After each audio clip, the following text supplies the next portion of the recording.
Amados irmãos, Shalom.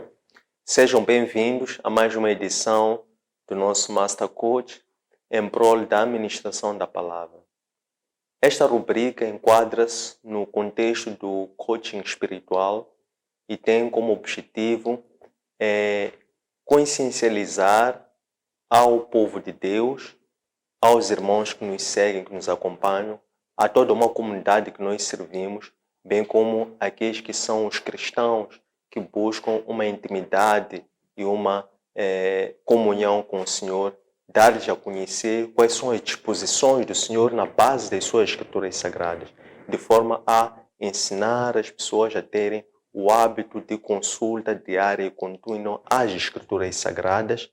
É uma forma também de apresentar a terceira pessoa da Trindade, que é o Espírito Santo, enquanto um mestre, enquanto um paráclito, para que este possa nos conduzir por toda a verdade, para que as pessoas assim possam não só adquirir uma autonomia espiritual por intermédio do batismo pelo Espírito Santo, mas que também possam, nessa base, passarem a tornarem-se de filhos, discípulos, e de discípulos passam a ser servos com consciência de um chamado específico e individual para servirem na seara do Senhor. Constitui também nosso objetivo difundir a boa nova, mas esta boa nova referimos ao verdadeiro evangelho, aquele evangelho que foi nos transmitido pelos verdadeiros apóstolos por intermédio da imposição de um espírito de fortaleza, um espírito de sabedoria e um espírito de amor. É também nosso objetivo, nossa pretensão, consciencializar as pessoas sobre a importância de ter uma vida contínua de oração. A oração, quando sendo o meio de mantermos uma intimidade, mantermos uma comunhão com o Senhor e, por fim, todos nós nos unificarmos, ou todos nós em uma assembleia, através da Igreja Espiritual de Cristo, nós podemos, como um povo unido, podemos invocar o seu nome, pois a Escritura já lhe diz, invoquem, chamem pelo meu nome, que eu ali estarei, que eu prontamente descerei. Então, esta é que são, em linhas gerais, os objetivos que nós pretendemos alcançar por via da administração da palavra. Temos como proposta de tema para o dia 2 o ministério de Neemias. Tema este que nós vamos refletir no livro do Neemias, livro intitulado Neemias, do capítulo 1, verso 1 até o capítulo 8, verso 18. Vamos subdividir esta reflexão em 7 partes. A primeira parte é quando Neemias ora ou intercede ao Senhor, para que o Senhor lhe desse um livramento. Portanto, ele ora e intercede pela clemência ou misericórdia de Deus para com o seu povo, porque ele dizia que o meu povo pecou, eu e minha família também pecamos. Então, ele ora para Deus pela misericórdia de Deus. E a resposta é quando o rei Artaxerxes, a quem Neemias servia como copeiro, atende o pedido de Neemias e lhe confere uma missão para que Neemias fosse a Jerusalém para reconstruir as muralhas de Jerusalém. A terceira parte é quando Neemias, estando lá, ele passa a colaborar com uma grande comunidade, uma comunidade inteira. Estamos a falar de pessoas civis, estamos a falar de sacerdotes, estamos a falar de levitas, estamos a falar de chefes dos povos. Então, esses todos unidos, eles dão-se as mãos e envolvem-se neste trabalho coletivo de reerguer os muros e as fortalezas de Jerusalém. Depois, esse o inimigo, não gostando desta colaboração, vendo que este trabalho iria levar a frustrar os seus planos, então eles fizeram de tudo para retardar o sucesso desta empreitada, que era a construção dos muros. Depois, a quinta parte é quando Neemias é chamado para poder expor a nu aquilo que eram algumas injustiças sociais que estavam a ocorrer ali a nível do povo judeu. Ainda se ocorria alguma forma de vassalagem dos judeus ou das famílias mais ricas relativamente às famílias mais pobres. Então, Neemias, neste caso, expondo estes casos de injustiças sociais, ele também pede, intercede, apela para que houvesse uma maior justiça social. Então, esse pedido foi atendido e o povo corrigiu essa anomalia. Depois é quando novamente o inimigo volta novamente a opor-se à construção da muralha e, por ato de muita fé e obediência, consegue-se construir a muralha em 52 dias. A sétima e última parte é quando, terminada a obra de edificação das muralhas, então Neemias conclama Esdras, juntamente com os sacerdotes, levitas, sobem até uma assembleia e Esdras, no centro das atenções, neste caso, ele, enquanto um mestre da lei, enquanto um sacerdote, enquanto um escriba, ele é aquele que é responsabilizoso por abrir o livro da lei publicamente, ler o livro da lei, explicar aquilo que é o conteúdo do livro da lei. Isso levou a um grande avivamento espiritual do povo.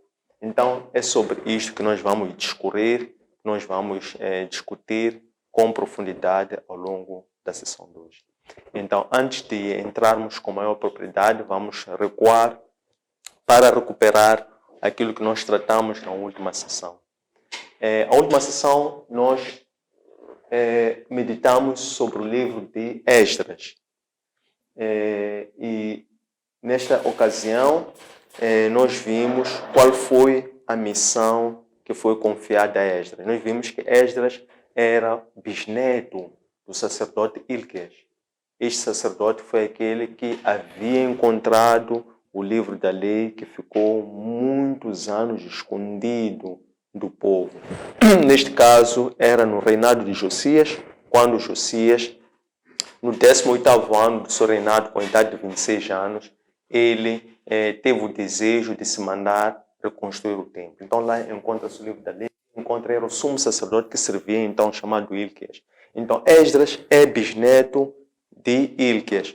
O mesmo vigor, o mesmo ímpeto, a mesma mestria que o bisavô dele tinha. Observa-se este espírito, esta unção, este dom, passou de bisneto para, passou de bisavô para bisneto. Passou de Ilquias para Esdras. E Esdras foi aquele que foi levantado pelo Senhor. Ele era reconhecido por ter a graça de meditar profundamente nas Escrituras Sagradas, de poder explicar as disposições das Escrituras Sagradas com uma sabedoria tão profunda que o rei, na altura, não teve dúvidas que Esdras poderia ter essa responsabilidade de levar a segunda leva dos judeus. O que queremos dizer com a segunda leva?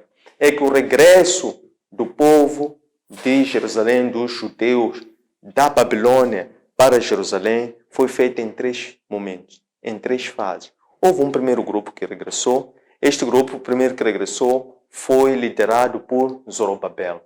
Houve um segundo grupo que regressou, decorrido um período de 80 anos após o primeiro grupo. Este foi liderado por Esdras.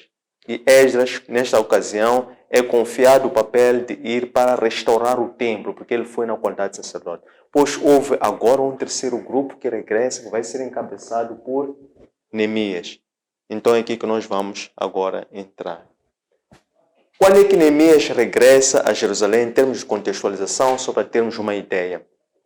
Neemias regressa a Jerusalém 100 anos após o regresso do primeiro grupo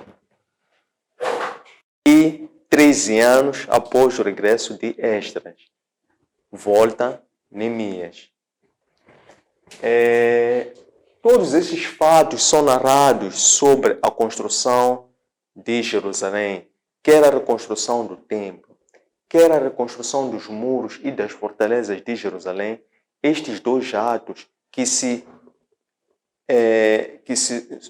agrupam, ou podemos dizer que eles se sintetizam em reconstrução de Jerusalém. Portanto, a reconstrução teve 2 âmbitos: a reconstrução do templo e a reconstrução dos muros e das muralhas. Então, esta reconstrução do templo foi profetizada 200 anos antes disto acontecer, por intermédio dos profetas Isaías e dos profetas Ezequias. No caso do profeta Isaías, este profetizou sobre a destruição, mas também profetizou sobre a consolação ou restauração de Jerusalém, ou reconstrução de Jerusalém. Isso ocorreu 200 anos antes deste fenômeno ocorrer. Então, o que ocorreu? Nesta altura, estava a dizer que já tinha ocorrido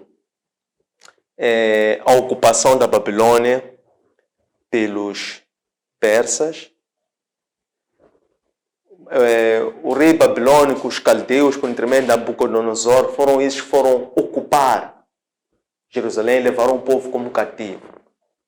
Quando eles levam o povo judeu como cativo para a Babilônia, passado certo período, também os profetas tinham anunciado que igualmente aqueles que tinham levado o povo como cativo, que eram os babilônios, os caldeus, também eles iriam ser levados cativos, iriam ser dominados pelos assírios.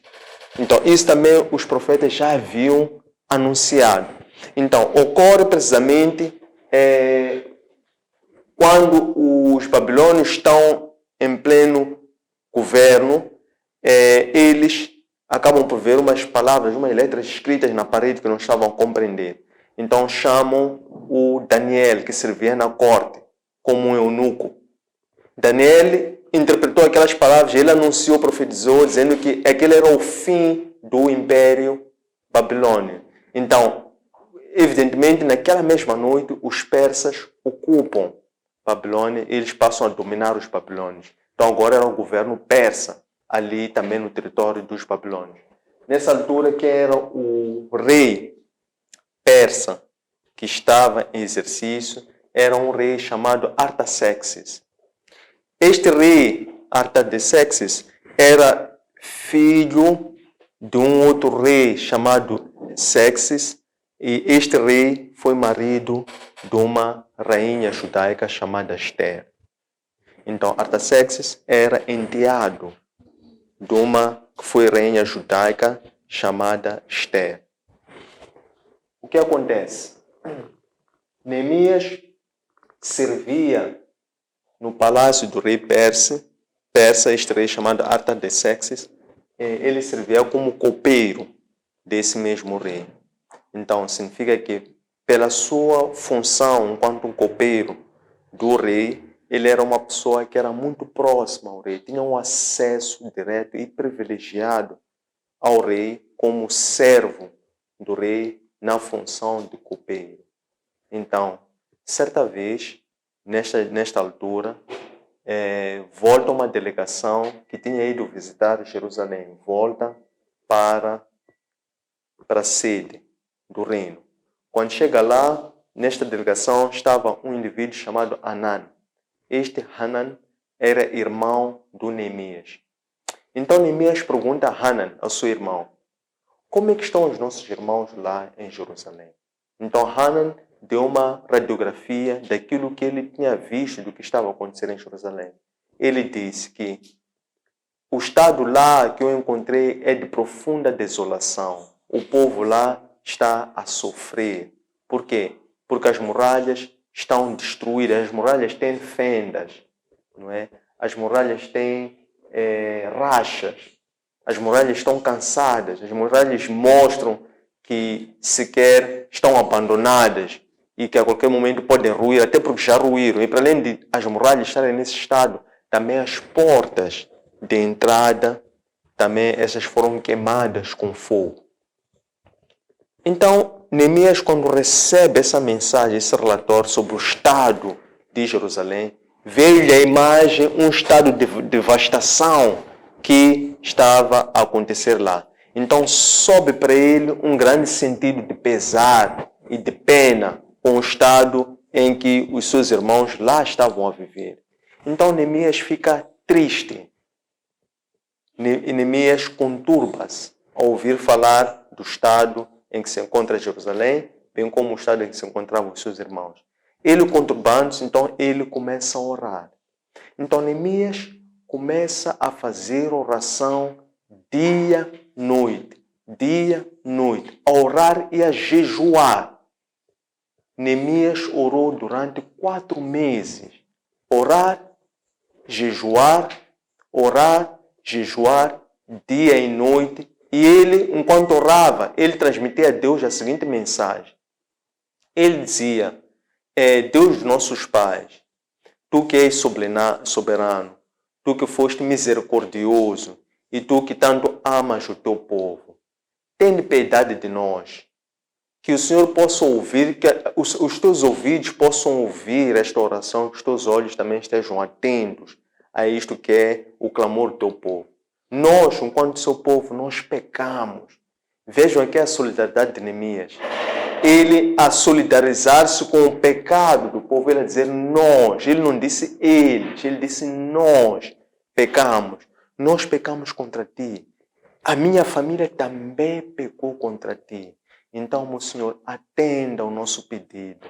Lembra-te dali que tu deste a Moisés. Tu disseste a Moisés que se o teu povo se rebeliar contra a tua palavra, tu haverás de dispersar o seu povo. Mas se o teu povo se arrependesse, ainda que ele estivesse nos confins da terra, tu haverás de voltar a chamar o seu povo e reuni-los como um único povo para te adorarem o teu santo nome. Então, meu Pai, atenda este nosso pedido. Neemias fez isso durante 4 meses. Orava, jejuava. Dia, noite. O que aconteceu? Enquanto ele foi fazendo isso, certa vez, Neemias vai para servir o seu rei, como fazia habitualmente. Só que Deus tinha preparado o terreno. As orações de Neemias durante 4 meses foram fazer efeito neste momento em que Neemias, indo para atender ao rei, ele ia para lhe servir vinho, ele enquanto copeiro do rei. Então, ele quando serve o vinho ao rei, o rei observou que o semblante de Neemias estava diferente. E o rei diz, Neemias, o que se passa com o teu semblante? Porque tu não estás doente. Qual é o problema que tu tens? Neemias responde, viva o meu rei para sempre. Como é que eu poderia ficar indiferente, sabendo que os meus irmãos estão a sofrer? Que os muros estão destruídos? Que as muralhas estão com fendas? Então o rei disse assim, o que tu queres que eu faça? Peça algo. O rei ficou sensibilizado. Deus preparou o coração do rei por intermédio daquelas orações, perseverança, oração, jejum de Neemias. O rei diz, Neemias, peço, o que eu posso fazer por ti? Então Neemias diz, se eu for acolher o favor do meu rei, então eu lhe peço que o rei possa me enviar cartas, possa me confiar cartas como credenciais para eu dizer como povo de Jerusalém, a primeira carta que é para eu apresentar aos governadores da outra margem do rio, a falar da Samaria. E outra carta para eu apresentar àquele que é oficial das florestas lá, para ele permitir com que nós possamos retirar a madeira para podermos construir o templo, construirmos as muralhas. Então, o rei, sensibilizado com este pedido, esta petição de Neemias, sabendo que o povo já tinha autorização de voltar para Jerusalém, o rei então exara 2 cartas, 2 credenciais, 2 autorizações e entrega-os a Neemias. Neemias então parte de lá. Vai com a missão de ir. Ele é nomeado governador, tanto o rei deu-lhe o estatuto de ser governador, e ele ia com uma missão de reconstruir as muralhas. Mas como se não bastasse, o rei também dá a Neemias uma escolta militar com homens que iam para acompanhar Neemias. Importa dizer que Esdras não teve uma escolta, mas Neemias volta com uma escolta. Quando Neemias volta, desce, Neemias só levava somente a jumenta que ele montava. Neemias chega à cidade de Jerusalém. Diz que Neemias, quando chegou a Jerusalém, ele primeiro descansou durante 3 dias. Neemias, os primeiros 3 dias, esteve dentro de casa a descansar. Ao fim do 3º dia, à noite, muito tarde, Neemias entende sair de casa. Mas Neemias, quando sai de casa, não avisou a ninguém o que é que ele ia fazer fora de casa. E também até aquele momento ele ainda não tinha dado a conhecer a ninguém qual era a missão que levava até Jerusalém. Então ele, montando a sua jumenta, desce até aquela zona das muralhas, desce até aquela zona do templo e foi fazer um reconhecimento, mas muito tarde, à noite, muito tarde, para que passasse despercebido. Vai fazer um reconhecimento sobre como é que aquilo se encontrava, para que ele tivesse ele queria planificar o trabalho que tinha pela frente. Então ele foi no calar da noite. E ele também não queria que ninguém soubesse qual era a missão que ele levava, porque ele sabia que a missão que ele levava era uma missão muito arriscada, que não seria uma missão nada fácil. Então, enquanto ele vai fazendo o seu trabalho de vistoria, ele depara-se com um grande estado de devastação daquele local, Jerusalém. Isto é, ruínas, cidade cheia de lixo, muitas pedras espalhadas pelo caminho, que até ele até tinha dificuldade de circular.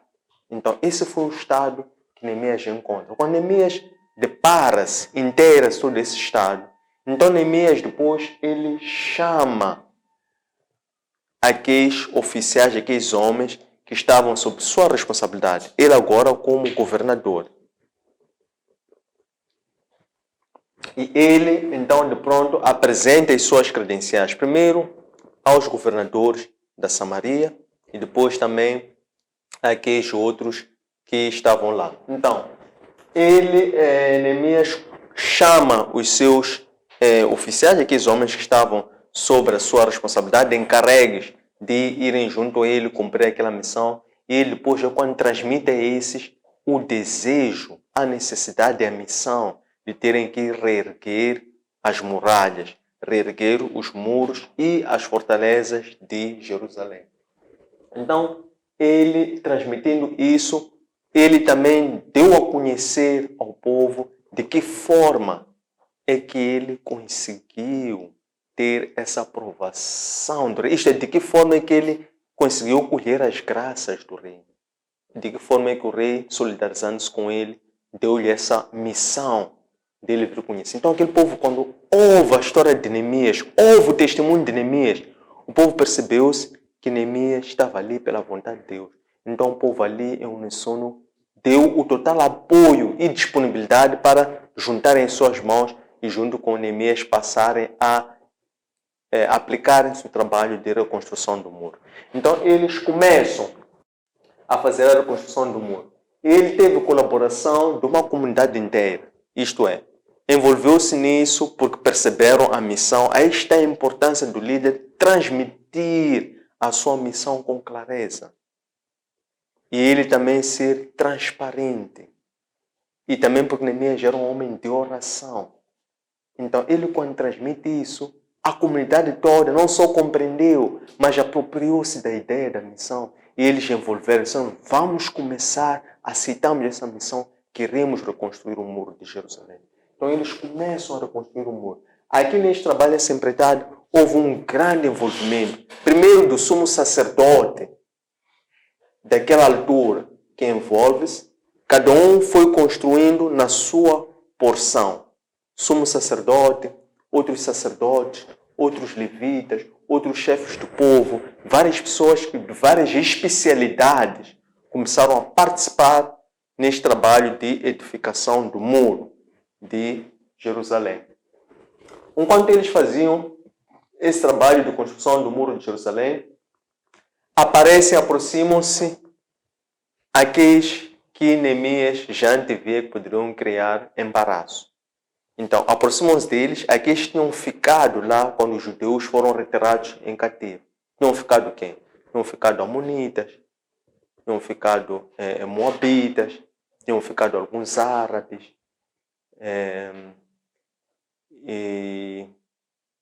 Então, estes eram aqueles que tinham ficado lá e que já tinham tido um certo domínio, porque eles trabalhavam por conta dos reis persas e também tinham os samaritanos, eram esses 4 categorias de pessoas. Então, esses já aproximam-se para Neemias quando veem que Neemias já tinha conseguido apoio das pessoas. Já não eram só 2 mãos, eram muitas mãos.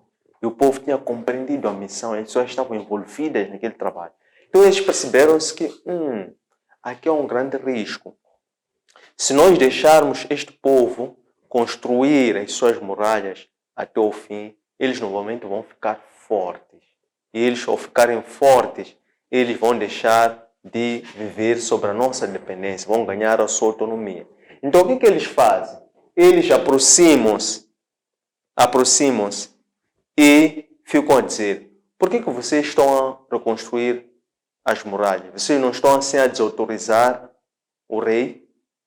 Então Neemias mostrou as credenciais, que nós vemos aqui por autorização do próprio rei.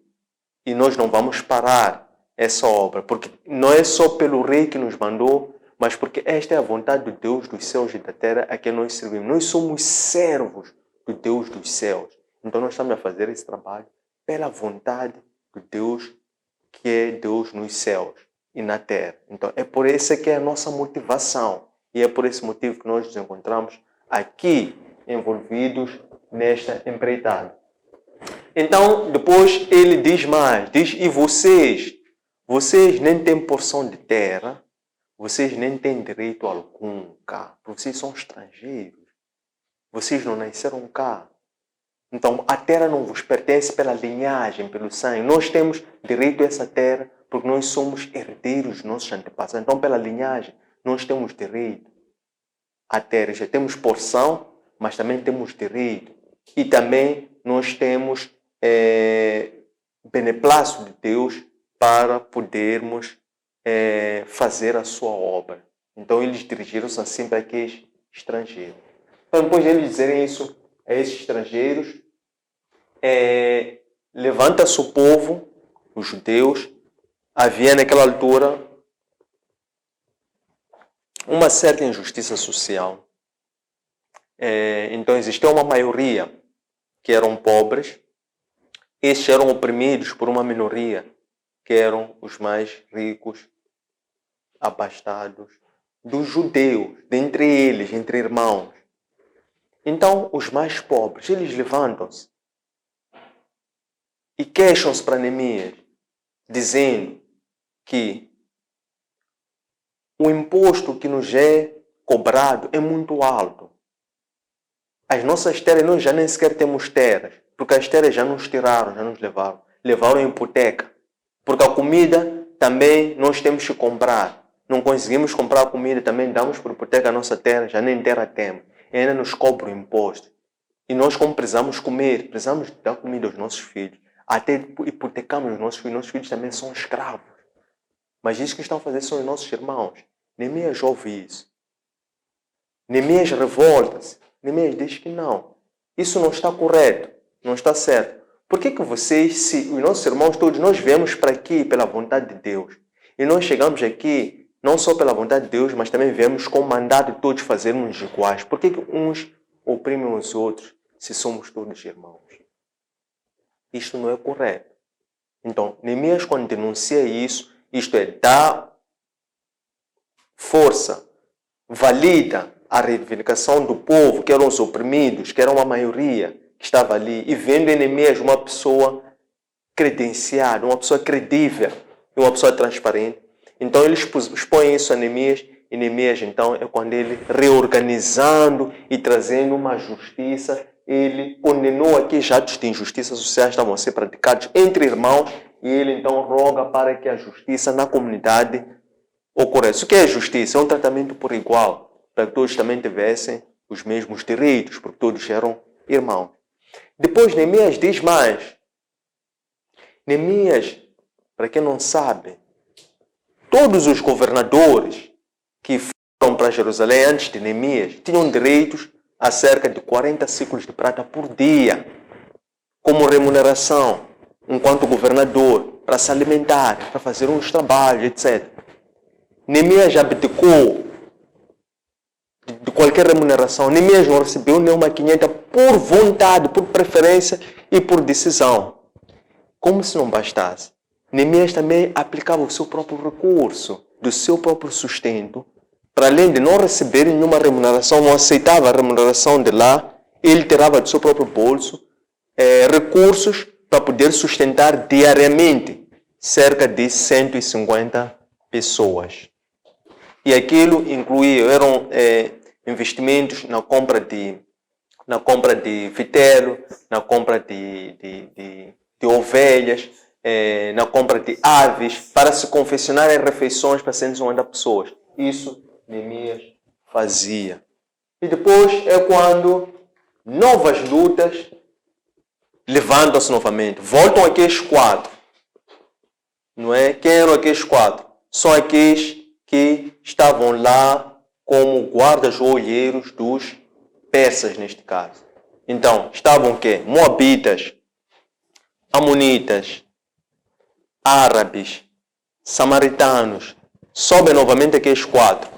E eles, o que fazem? Eles queriam intimidar Neemias para que Neemias não levasse a bom porto aquela obra. O que eles fizeram? Eles mandaram emissários com cartas.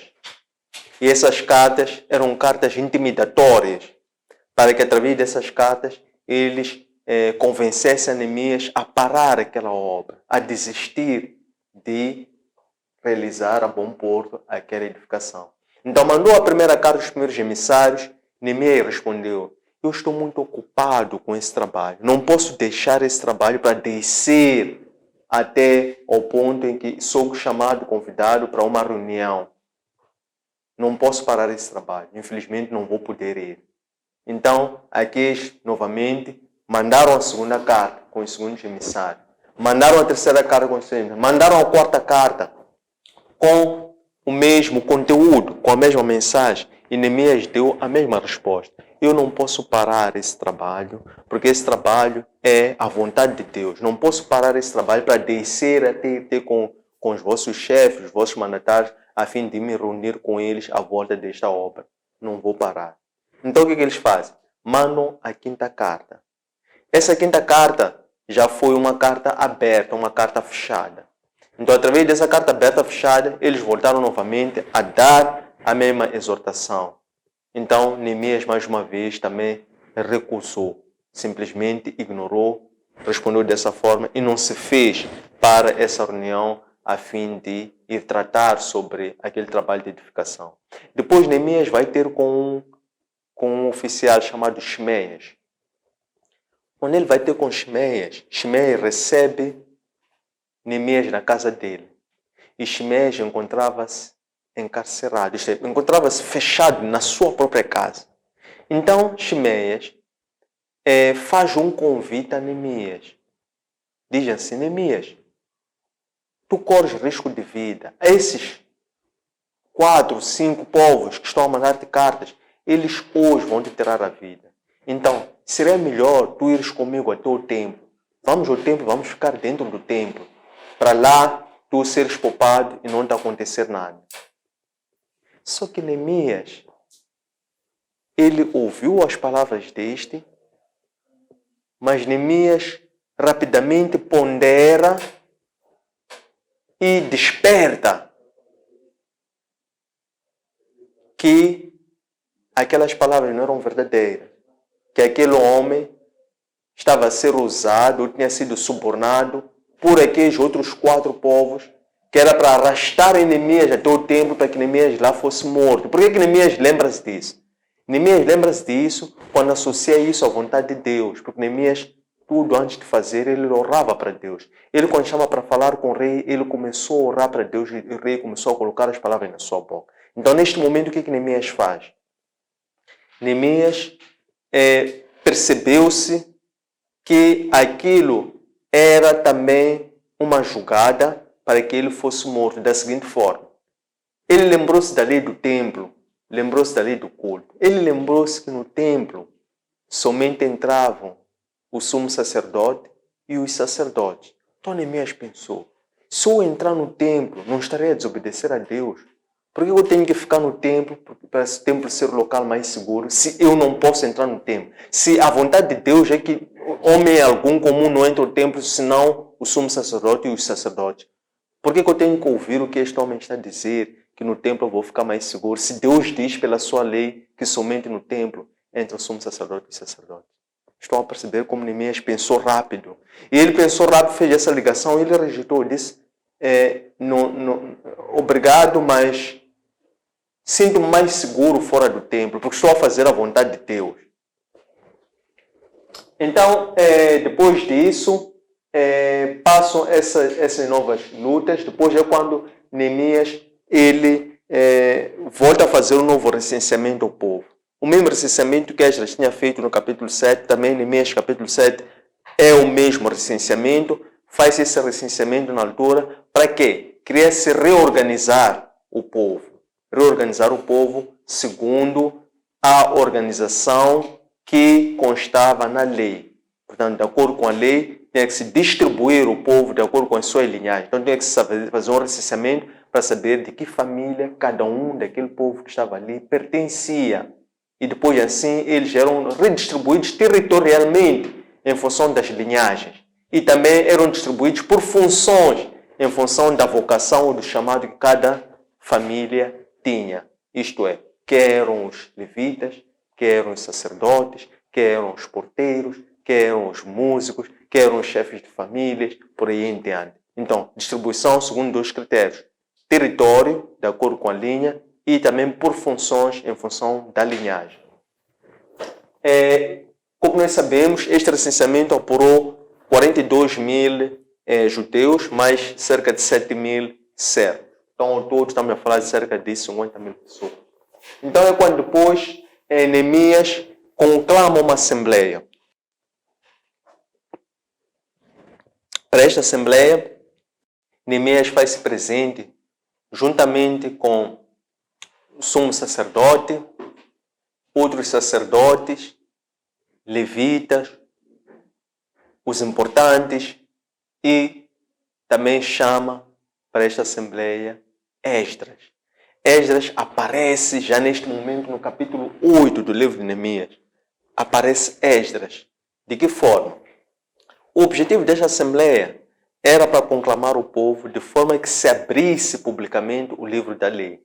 E a pessoa mais indicada para fazer esse trabalho, esse ofício, na altura, era Esdras. Então, Esdras é colocado num alpendre de madeira, num local alto, de forma que todo o povo pudesse lhe ver pelo destaque da altura onde ele se encontrava por causa do alpendre, e também para que o povo também pudesse ouvir o que ele estava fazendo. Então, o povo reconhece, porque está a ver, porque o Esdras está em destaque, que Esdras está a abrir publicamente o livro da lei. Então, Esdras, quando abre o livro da lei, Esdras põe-se a ensinar o livro da lei. Mas ele não fez sozinho. Ele foi o principal que estava ali. Mas ele tinha auxílio de sacerdotes, de levitas. Então, ele, durante 7 dias consecutivos, durante todas as manhãs até o meio-dia, ele procedia à apresentação do livro da lei e à explicação do conteúdo do livro da lei ao povo, de tal forma que o povo começou a reconhecer os muitos atropelos que cometiam. Então o povo começou a chorar de lamentações, de pranto, de arrependimento. Então, ali já estava no 7º mês após a conclusão do muro, porque o muro já tinha sido construído em 52 dias, já tínhamos falado isso. Então, eles conclamam, já era o 7º mês após o novo ano, era chegada a altura de celebração da festa do tabernáculo, ou festa das tendas. Então, o povo, ao chorar, Neemias, Esdras e os levitas disseram ao povo: vocês não podem chorar, porque nós estamos em momento de júbilo, é momento de festa. Então, ao invés de chorar por arrependimento, que esse choro se converte em alegria, porque estamos finalmente a despertar da cegueira espiritual. Então, fiquem cada um em silêncio, desçam para as vossas casas, chegados às vossas casas, preparem refeições e partilhem com o que vocês tiverem à mesa para comer e beber, partilhem com os vossos vizinhos, vossos familiares, e juntos rejubilem aquilo que é esta graça que o Senhor está a operar pelo dia de hoje. Então, tendo chegado a este ponto, fica fechado o momento de exposição, vai se abrir um momento para o retorno, na forma de questões, sugestões, dúvidas, para podermos enriquecer esta reflexão. Muito obrigado. Irmãos, A paz. obrigado. Eu aqui tenho umas 2 questões. A primeira é: qual foi o trabalho dos primeiros homens que regressaram a Jerusalém?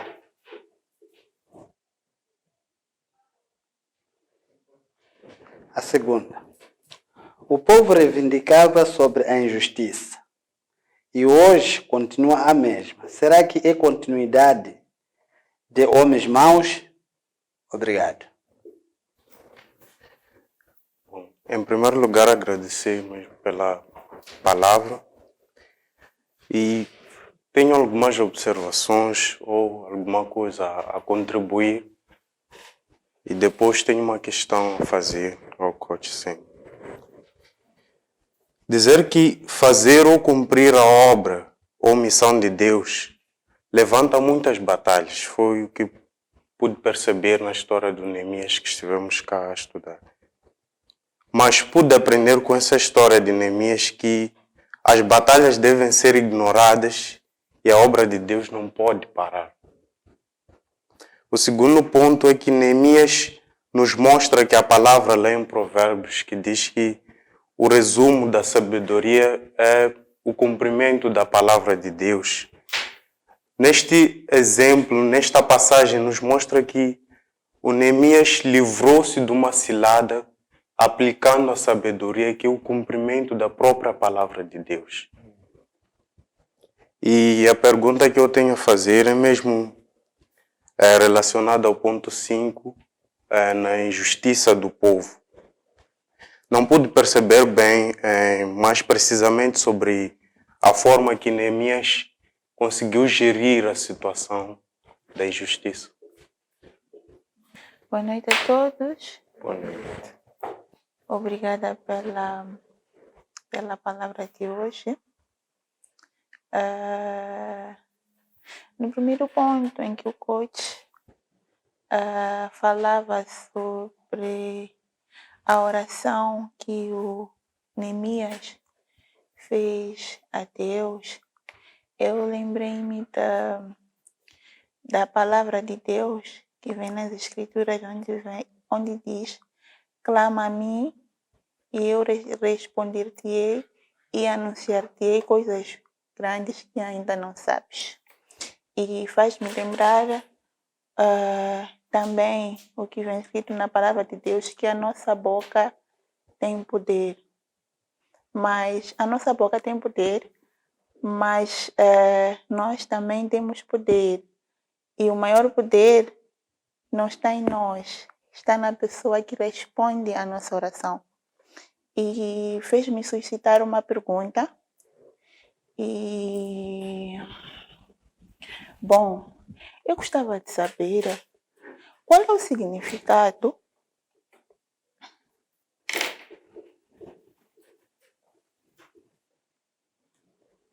que podemos dar à oração que Neemias fez a Deus nos dias atuais.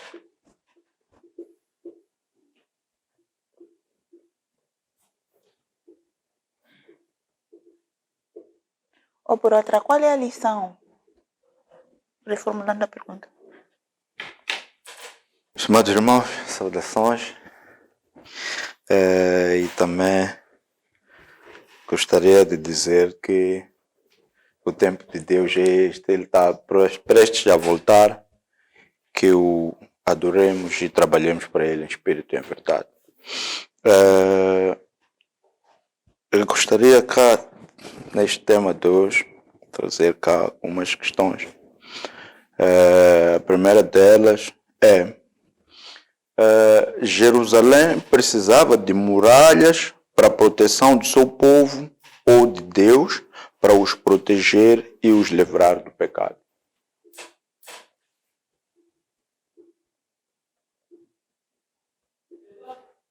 Se Jerusalém precisava de muralhas para...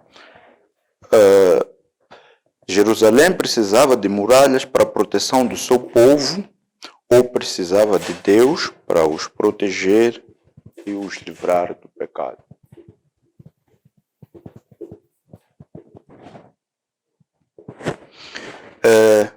Como é que Deus hoje junta a sua nação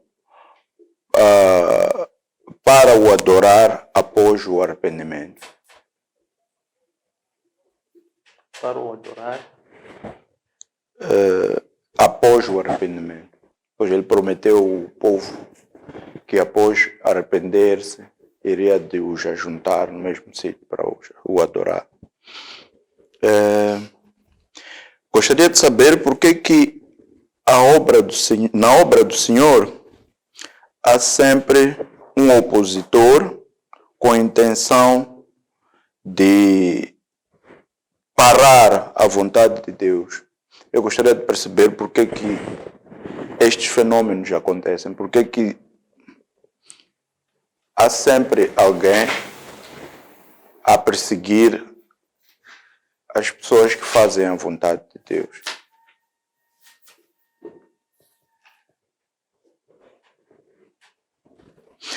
Também gostaria de saber como é que hoje podemos cultivar. Gostaria de saber como é que hoje podemos cultivar a sabedoria de Neemias para ouvir e seguir as vontades de Deus sem nos deixar levar com os opositores e seus planos ou vontades. Para ouvir. Não percebi? Como é que hoje podemos cultivar a sabedoria de Deus para ouvir? Sim, para ouvir as suas vontades sem nos deixar levar com os opositores e suas armadilhas. De seguida, gostaria de saber quais são os passos para vencer a cegueira espiritual.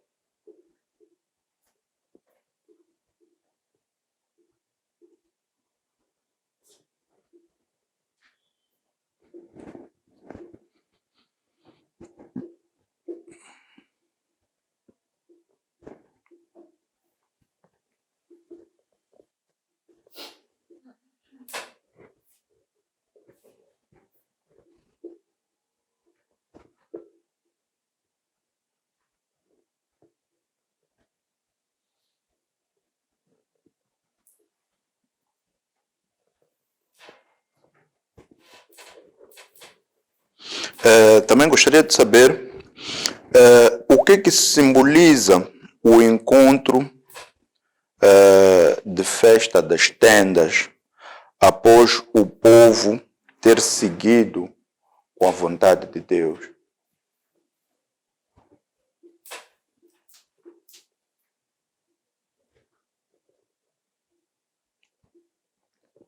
Após o povo ter seguido a sua vontade e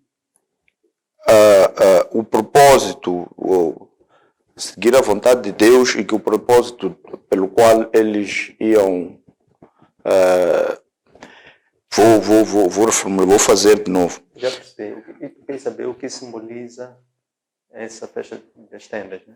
Sim, pois ele sempre, depois de um ato bem sucedido, uma obra bem seguida, Deus ajunta as pessoas para uma festa das tendas. Eu quero saber qual é o significado dessa junção de Deus para com o seu povo.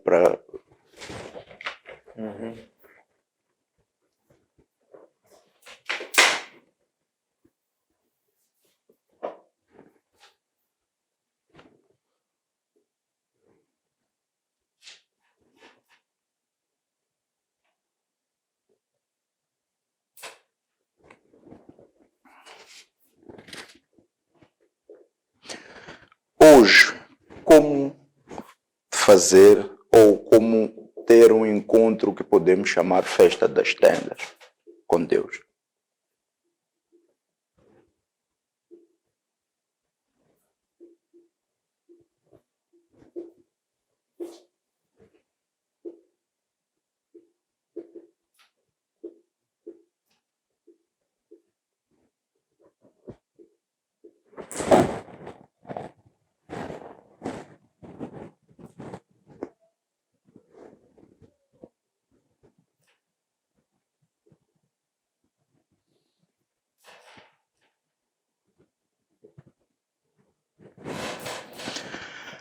Gostaria de saber como é que Deus chama Neemias e o atribui à missão da reconstrução de Israel. De Jerusalém, desculpa.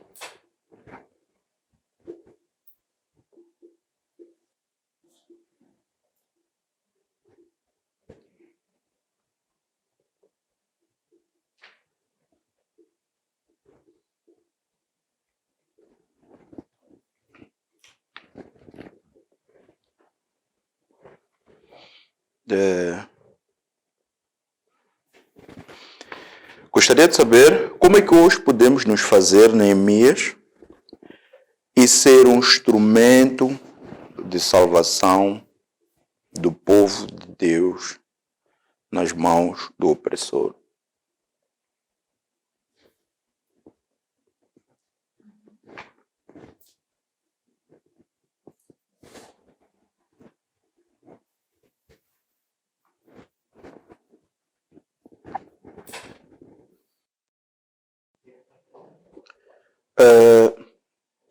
A última questão é: qual é o ministério de Neemias e o porquê da vontade da reconstrução dos muros de Jerusalém? Amados irmãos, obrigado por estas questões que foram colocadas. Elas vão contribuir para enriquecer a nossa reflexão sobre o tema 2, que é o ministério de Neemias. Recordamos que este tema estamos a refletir à luz do livro de Neemias, do capítulo 1, verso 1 ao capítulo 8, verso 18. Então, vou passar de seguida a trazer subsídios referente a cada uma destas 14 questões que foram aqui colocadas. E a disciplina que eu vou usar é a disciplina FIFO, First In, First Out, por ordem de chegada, por assim dizer. Então, a primeira questão destas 14 é: qual foi o trabalho dos primeiros homens que regressaram a Israel? Quando o rei Ciro, interessante notar é que Deus até descreve o rei Ciro como meu servo. Isto é, Deus até, nós sabemos que ele usa até pessoas improváveis para fazerem a sua obra, o seu trabalho, para cumprir o seu plano. Os profetas já tinham anunciado antes que haveria de haver destruição, inclusive daquelas nações que haveriam se regozijado, tinham se alegrado por ver a destruição do seu povo, bem como aqueles que tinham sido os opressores do seu povo. Também os profetas também previa também o castigo para isso. Então, no caso, eu só queria lembrar disso, achei interessante partilhar isto, a forma como Deus até usa pessoas, no caso foi o rei Ciro. Nós sabemos que os persas, eles adoravam um Deus diferente do Deus dos israelitas, mas ainda assim o Senhor também usa esses homens. Então, eu referi-me ao rei Ciro porque ele foi o que assinou o decreto que autorizava o regresso dos judeus para a sua terra. Isto é, para o rei persa Ciro, já não fazia sentido reter como cativo aquele povo. Se nós formos ver o que diz a lei de Deus dizia que, ainda que o seu povo fosse retido como escravo em cativo, essa escravidão deveria durar um período de 7 anos, e que depois de 7 anos deveriam ser libertos. Aqui Deus previu, porque deu a conhecer ao seu povo por intermédio do profeta Jeremias. O profeta Jeremias já tinha antevisto que o cativeiro duraria 60 anos. Então chegou esse momento e Deus encheu o rei persa, que era quem estava no poder. Esse mesmo rei persa havia sido profetizado antes pelo profeta Isaías, que disse: há de nascer um Ciro, instrumento do Senhor, muito antes disto acontecer, 150 anos antes do rei Ciro nascer. Os profetas, Deus, pela voz dos profetas, já tinha dado a conhecer todos esses acontecimentos que estamos aqui a tratar. Então, o que acontece? Rei Ciro assina o decreto. vai o primeiro grupo, chama-se a primeira leva, é também uma designação, um termo que se usa. Volta a primeira leva. Essa primeira leva era encabeçada por Zorobabel. Zorobabel foi aquele que foi encarregado de estar à frente da parte de construção. Então, Zorobabel era um governador. Era um governador porque ele era sobrinho do rei Joaquim, aquele que foi o último dos reis lá que serviu. Então, se eles tivessem continuado pela linhagem, Zorobabel seria também um descendente, ou poderia equivaler a ser da família real. Então, Zorobabel é que esteve à frente do primeiro grupo. E o papel foi reconstruir. Depois volta ao segundo grupo, que foi liderado agora por Esdras. E a função ou a missão que foi atribuída a Esdras era para que ele fosse reformar ou reconstruir o templo. Então, Zorobabel era o oficial de construções em geral, Esdras, reconstrução do templo, Neemias, reconstrução do muro ou da fortaleza. Então, estes foram os trabalhos que foram feitos por esses primeiros grupos que regressaram antes de chegar a vez de Neemias regressar também já no terceiro grupo, a terceira leva, ele agora também como governador, com a missão de reconstruir os muros. 2. O povo reivindicava sobre a injustiça e hoje prevalece. Será que essa injustiça é a continuidade de homens maus? O que acontecia?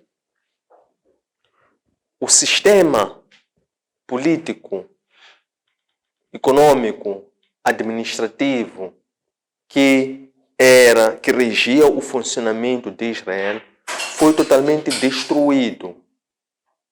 Foi destruído.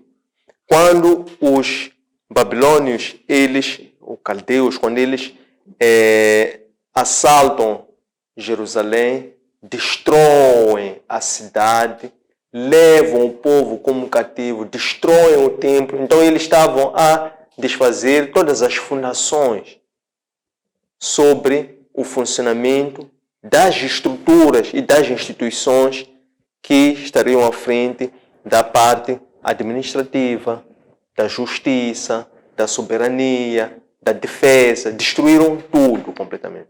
Ao terem destruído isso, então foi colocado um novo sistema quando o povo esteve no cativeiro.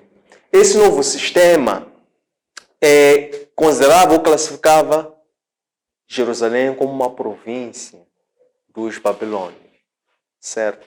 Como se fosse uma colonização. Então, aquele sistema que estava lá era uma réplica do sistema destes, para que lá ficassem como olheiros, como aqueles que fossem fiscalizar e depois reportassem tudo lá para a central. Então, o que acontecia? Lá, tendo saído aqueles que eram os nativos, aqueles que eram descendentes, que tinham as suas raízes lá, tendo sido levados de regresso para lá, então lá tinham ficado outros povos que não tinham nada a ver com aquela terra, que não tinham nem sequer direitos sobre aquela terra, que eram, no caso, moabitas, amonitas, alguns árabes e samaritanos. Então, o que acontece? Quando o povo começa a regressar para lá, eles regressaram por famílias, por linhagens. E eles passaram a repovoar ali, passou a existirem duas classes sociais. Existiam uns que eram mais favorecidos, ou que eram mais abastados, por assim dizer. Tinham outros que eram as famílias mais pobres. O que acontecia? Com a destruição de Jerusalém, passou a não existir uma separação de poderes. A justiça passou a não existir simplesmente porque até as instituições, a infraestrutura de justiça tinham sido destruídas. Então nem sequer existia a figura dos magistrados, de pessoas que velavam pela lei, que velavam pela justiça. E também o sistema que estava lá tornou-se também corrupto. Então a corrupção veio de cima, porque primeiro a corrupção entrou pelo povo, ou o povo ter desobedecido a Deus, então Deus envia inimigos, destroem e dispersa o seu povo. E aquilo ficou deserto. Então, tendo de ficar no deserto, cada um fazia aquilo que a sua cabeça emanava. Então, o que acontece? Estes que eram os mais favorecidos, mais abastados, esses acabavam por dominar aos outros e também já estavam a fazer dos outros, que eram seus irmãos, escravos destes. Então isso era a réplica, a continuação do que estava a ocorrer, era a mesma coisa que cativo. Neemias disse, voltou, nós voltamos com uma missão de reunificar. Por que está a ocorrer essa opressão? Por que está a ocorrer essa injustiça social? Por que uns são escravos do outro? Por quê? Porque os povos, quando levantaram-se, eles apresentaram uma constatação, um problema real. Eles disseram assim, as nossas terras já foram tomadas. Por quê? Foram tomadas porque lá onde nós tínhamos plantação de azeite, de vinho, e depois nós, porque precisamos de comer e às vezes não temos capacidade de produzir a terra, então esses mais ricos, mais abastados, criaram um sistema tal que nós temos que pagar impostos.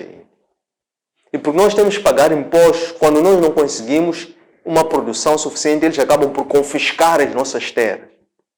Quando confiscam as nossas terras, depois nós temos que fazer hipoteca. Então nós hipotecamos as nossas terras para conseguir alguns sistemas para pagar impostos. Quando hipotecamos as nossas terras, depois vem por cima de nós juros. Estão a entender? Temos que pagar juros. E isso vai dilapidando cada vez mais a nós. E depois, no limite, porque nós também precisamos ter os nossos filhos, não tendo sequer meios. Até somos obrigados até a dar os nossos filhos como escravos.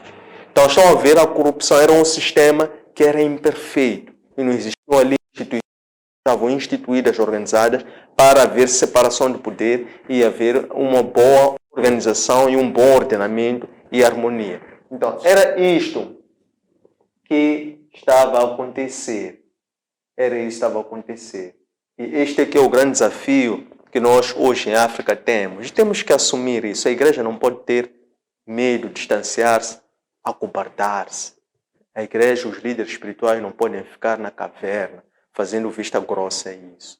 Isso é uma realidade que nós temos como uma igreja, temos que nos levantar e temos que nos unir. Como? Cuidando das coisas de Deus pela oração, pela vigilância, pelo jejum. Nós temos que cuidar da nossa parte, da nossa porção, pois isso que nós estamos a ver é continuidade do que ocorria antes. Temos exemplos, modelos de como é que nós, enquanto igreja, podemos nos levantar e podemos tomar uma posição em face às várias injustiças sociais que ainda continuam a ocorrer nos dias de hoje e que afetam a nós, que somos o povo. Nós somos o povo de Deus. Nós somos a noiva de Cristo.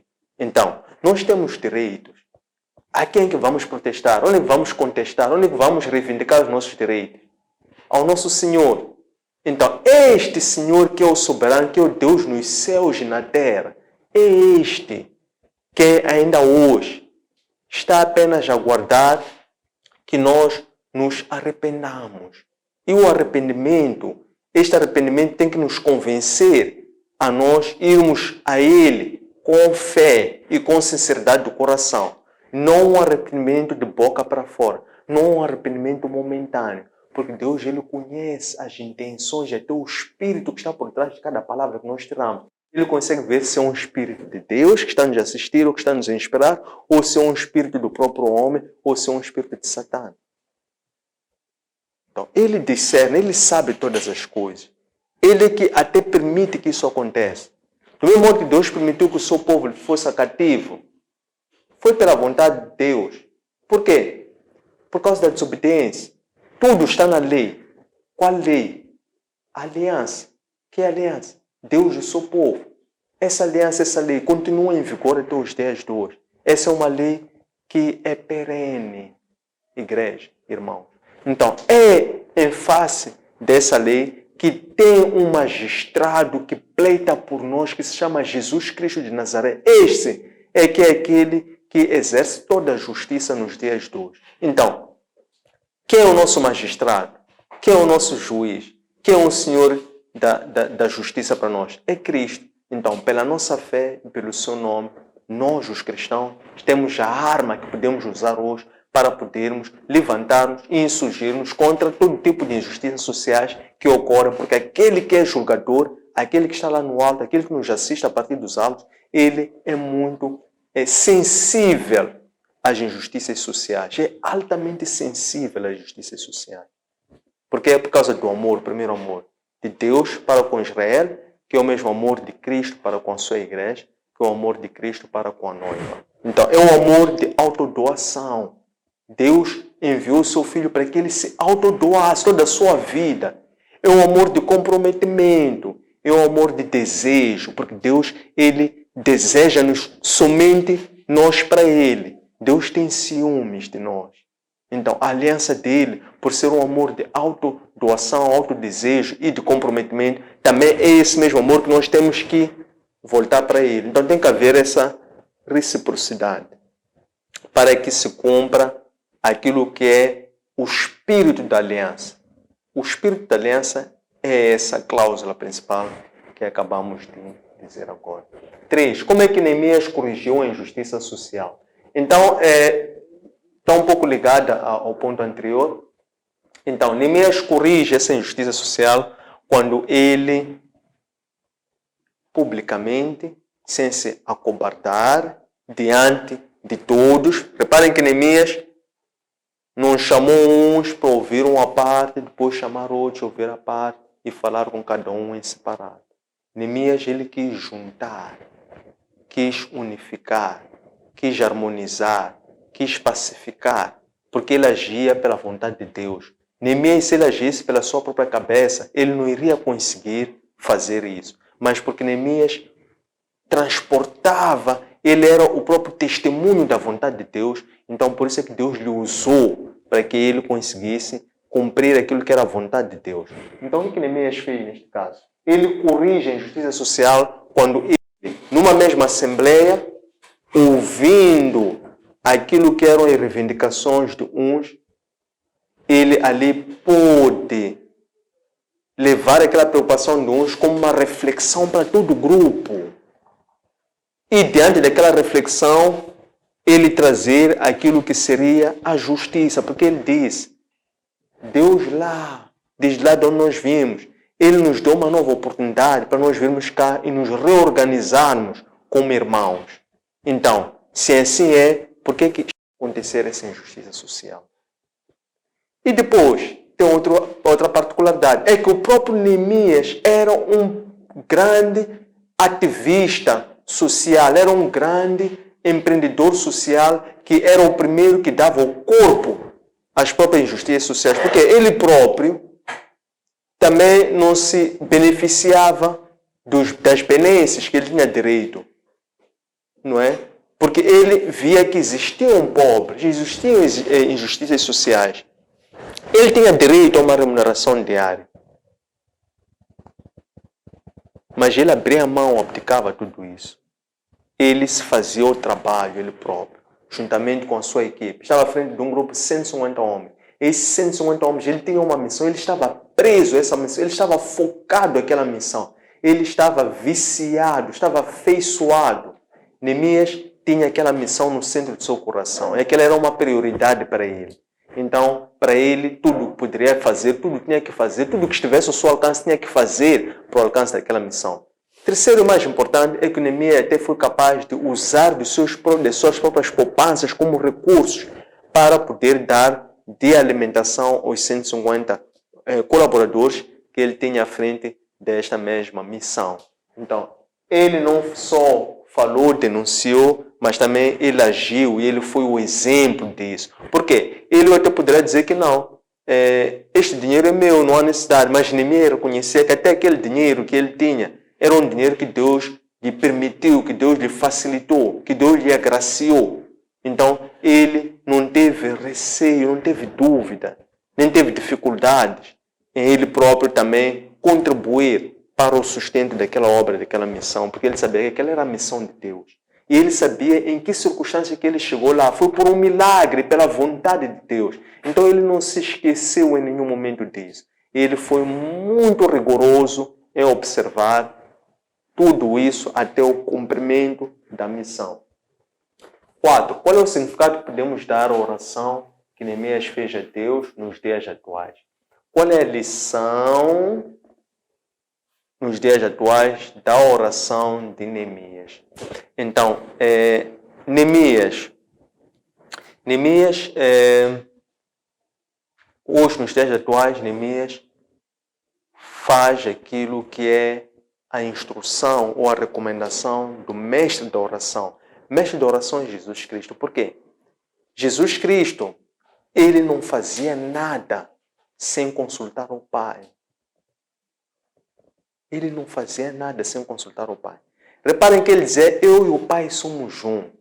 Então, Cristo tinha os mesmos poderes que o Pai tinha. Mas ainda que ele tivesse os mesmos poderes que o Pai, ele não tinha a mesma permissão. Isto é, ele era tão humilde e que reconhecia que o Pai era quem lhe enviava e que ele tinha que se fazer um exemplo. Porque ainda que ele pudesse operar todos os poderes, se ele operasse, então que exemplo ele estaria a dar a nós? Então ele se fez pequeno, fez-se igual a nós, fez-se qualquer, fez-se comum. Ainda que ele tivesse os mesmos poderes. Porque ele disse, eu vim para vos dar o exemplo. Então ele não fazia nada sem antes consultar o Pai. O que Cristo disse? Orai e vigiai. O que significa o ato de Neemias, a fé de Neemias? Neemias está tão somente a obedecer ao mestre da oração. Por quê? Porque ele orou,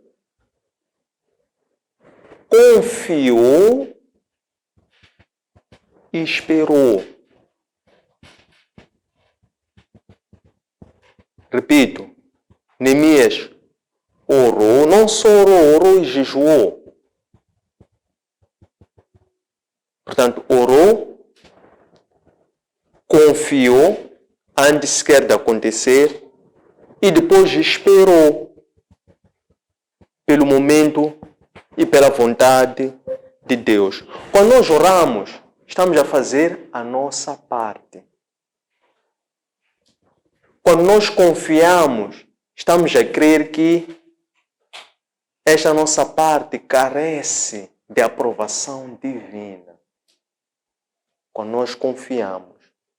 E quando nós esperamos, estamos a credenciar que o momento, a hora e a vontade de Deus é melhor, é superior do que nós. Ainda que nós tenhamos um projeto que achemos que o momento ideal para implementá-lo é hoje. Você pode saber que perigos tem, que perigos tão obscuros estão por detrás do teu querer hoje. Homem algum pode conseguir saber, compreender isso. Também qualquer ato que nós fazemos, estamos a fazer enquanto servos instrumentos de Deus. Somente Ele é quem sabe todas as coisas. Então, isto é o que pode representar nos dias de hoje a oração de Neemias. 5. Jerusalém precisa de muralhas para proteger o povo ou precisa de Deus para os proteger e livrar do pecado? Uma também pergunta muito boa. Jerusalém precisava de Deus. O que acontece?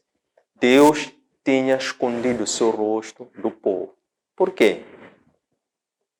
Por causa da desobediência. Que desobediência? Que os patriarcas, que os reis anteriores haviam cometido. Depois o que aconteceu? Deus desaprovou a conduta do seu povo e começou a mandar castigos. Deus, quando manda castigos, é para nos corrigir. Então, ele começou a mandar castigos. Ele primeiro disse, eu vou diluir o poder, vou dividir. Dividiu, o que aconteceu?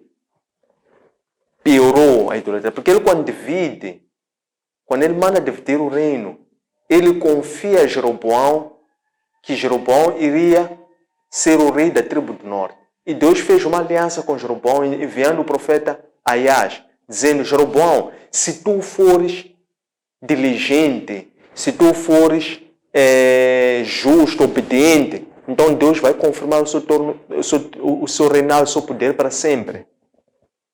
Mas Jeroboão também depois, esquecendo-se ou ignorando esta disposição, também peca, o que ele faz? Faz bezerros de ouro. Então, aquilo fez com que Deus ficasse ainda mais chateado. Então, Deus começa a mandar mais profetas a exortar o povo para se arrependerem, para mudarem de conduta, para mudarem de atitude. Então, Deus manda profeta atrás de profeta. Castigo atrás de castigo. No entanto, que açoite atrás de açoite, como se diz. E no limite, Deus até ameaçou-lhes, mas não era ameaça. Não era ameaça. Eram os profetas dizerem que vocês vão ser levados em cativeiro. Mas o povo também, porque a infâmia, quer dizer, a desobediência, o esfriamento espiritual, a cegueira espiritual era tanta que não deram crédito, simplesmente. Ainda que ocorresse, aparecesse um rei que no meio de tantos outros pagãos viesse, tentasse reformar o culto, depois vinha outro, voltava novamente a abrir as portas da idolatria. Então, vamos à questão. Jerusalém precisava de Deus. Deus tinha saído do povo. Por quê? Por causa da desobediência. Então, nesta fase, porque o povo estava disperso. Deus tinha entregue o povo nas mãos dos seus inimigos, que é o que Deus apresenta como perigos da desobediência. Está na lei. Por quê? Porque eles foram os primeiros que deram as costas a Deus. Então, quando deram as costas a Deus, Deus também deu-lhes as costas. E eles ficaram também destruídos, ficaram dispersos e ficaram nas mãos dos seus inimigos. Então, o que eles precisavam? Precisavam de Deus. Precisavam de Deus de volta.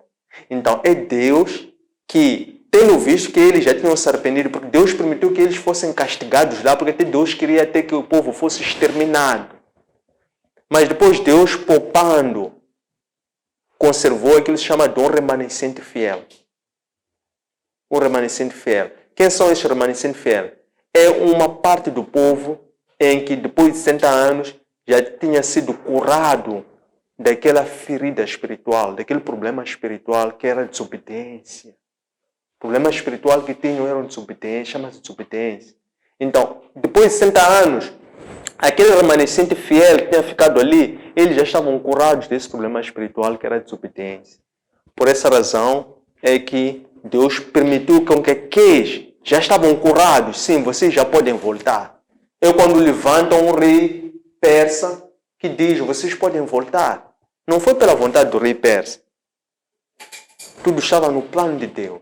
Então, eles quando dizem que sim, podemos voltar, Deus já querendo fazer uma nova aliança com o povo, mas para que aquela aliança fosse materializada, o povo tinha que regressar, tinha que reconstruir o templo e voltar a fazer um novo culto, que fosse um culto que agradava a Deus, para que Deus passasse novamente a viver no meio daquele povo agora lá em Jerusalém, de regresso.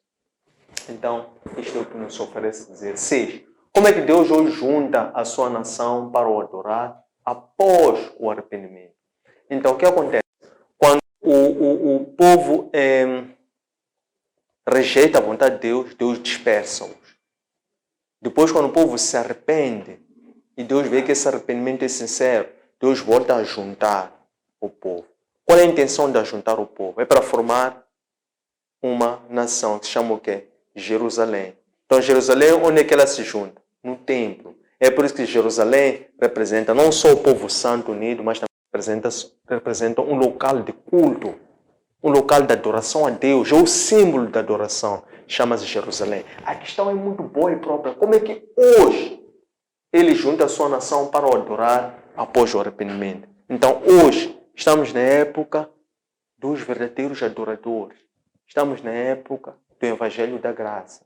Estamos na época de Cristo. Então, o Senhor da igreja hoje é Cristo. Hoje. Então, hoje, como é que hoje nós nos juntamos para adorar a Cristo através da verdadeira adoração? Nós nos juntamos em espírito e em verdade.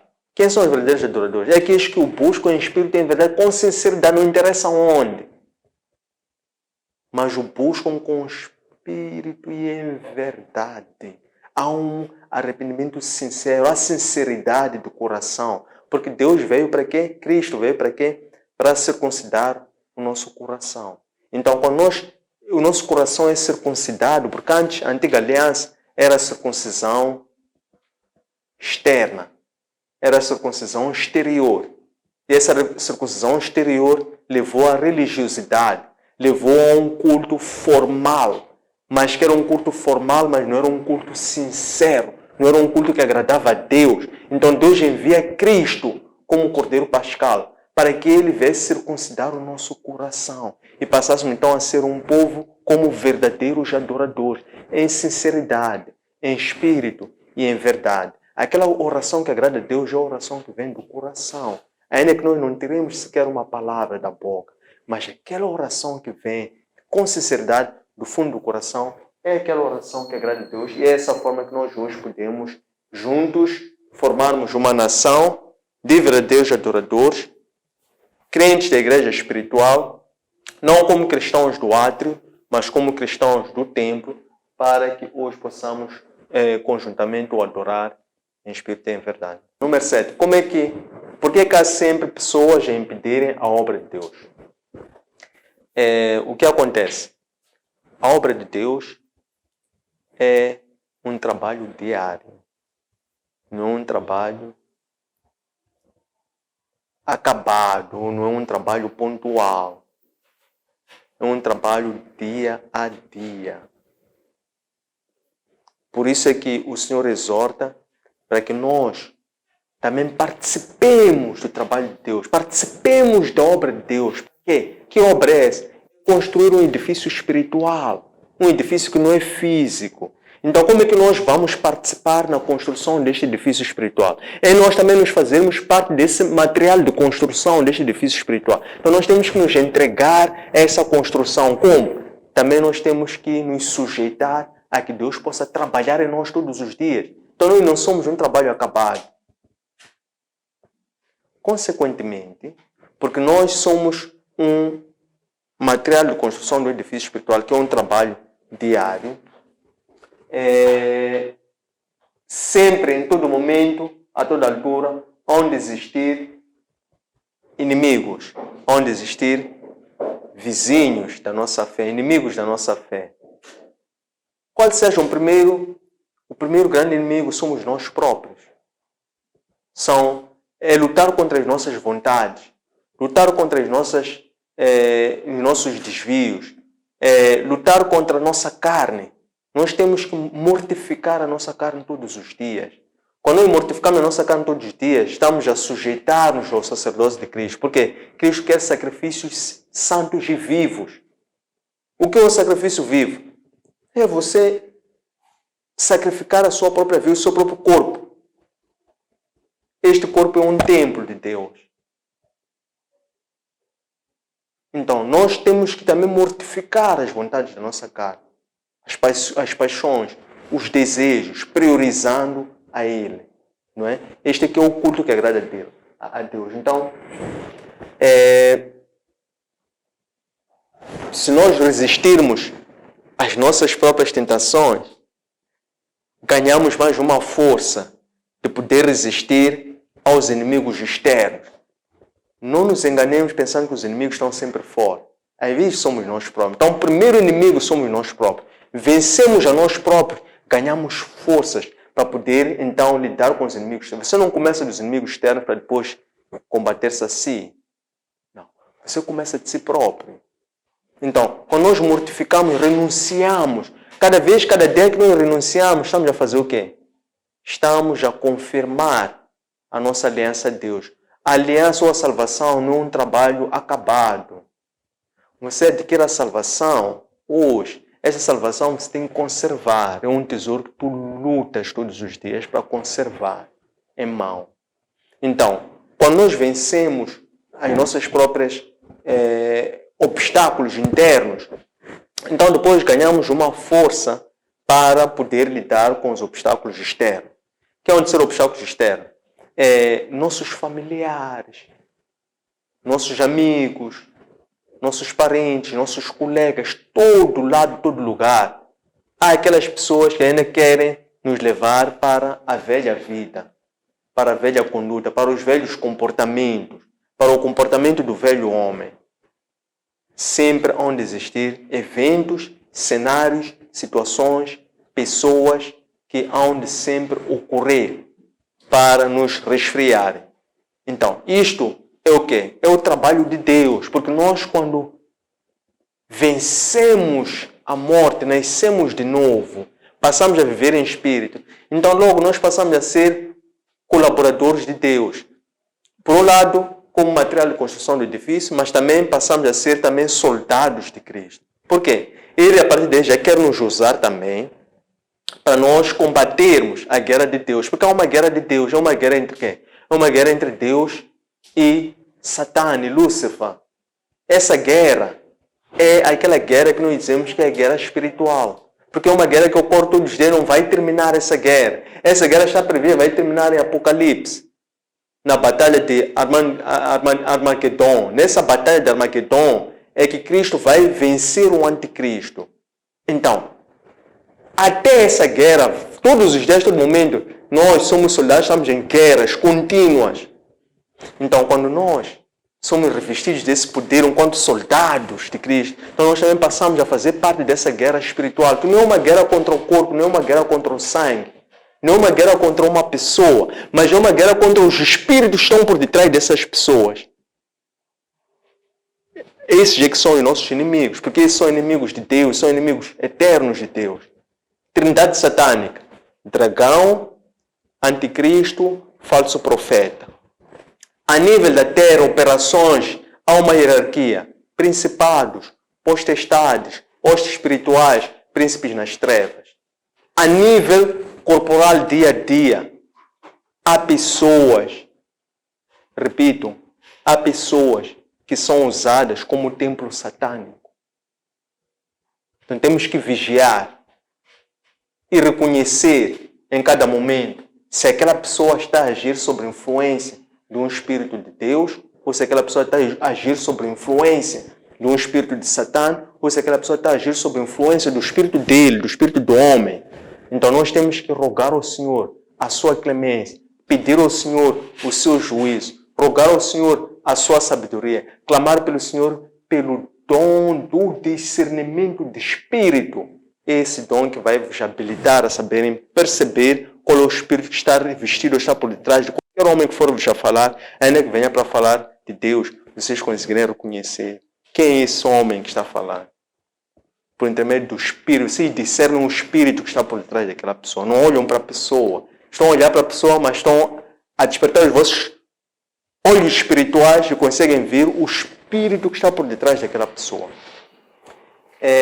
Número 8. Como é que hoje podemos cultivar a sabedoria de Deus para ouvir as suas vontades sem nos deixar levar com os opositores e suas armadilhas? Então, como é que podemos cultivar a sabedoria? Ok. O que é sabedoria? Até muito bem um dos amados, um dos irmãos, bem nos disse aqui, citando o livro de Provérbios, dizia ele que o princípio da sabedoria é o temor de Deus, certo? Então, como é que hoje nós podemos cultivar a sabedoria? O princípio da sabedoria é o temor de Deus. E o temor de Deus ensina-nos a disciplina de obedecermos à vontade de Deus. Então, nós hoje cultivamos a sabedoria sendo obedientes a Deus. Se a Escritura Sagrada do livro de Provérbios diz que o princípio da sabedoria é o temor de Deus, nós acrescentamos que é o temor de Deus na base da obediência. Porque quando você é obediente, você é temente a Deus. Você não pode ser temente a Deus enquanto é desobediente. Estou a falar da operatividade, como é que se operacionaliza essa sabedoria. Então, aprende-se, pratica-se a sabedoria na base da obediência. Número 9. Quais são os passos para vencer a cegueira espiritual? O que é cegueira espiritual? Cegueira espiritual é através do pecado. O que acontece? Quando a pessoa peca, a pessoa afasta-se de Deus. Quando tu te afastas de Deus, vais pecando, pecas. Cada vez mais tu pecas, vais te afastando de Deus. Quando tu te afastas de Deus,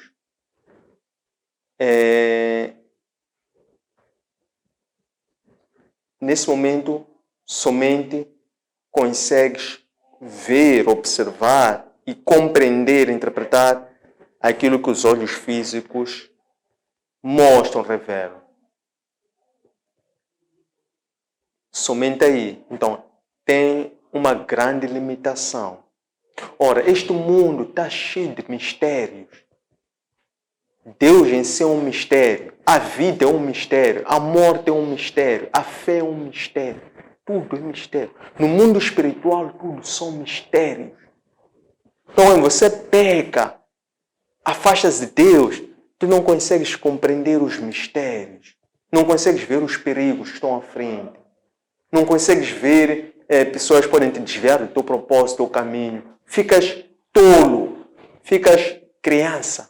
Ficas burro, por assim dizer. Vou explicar.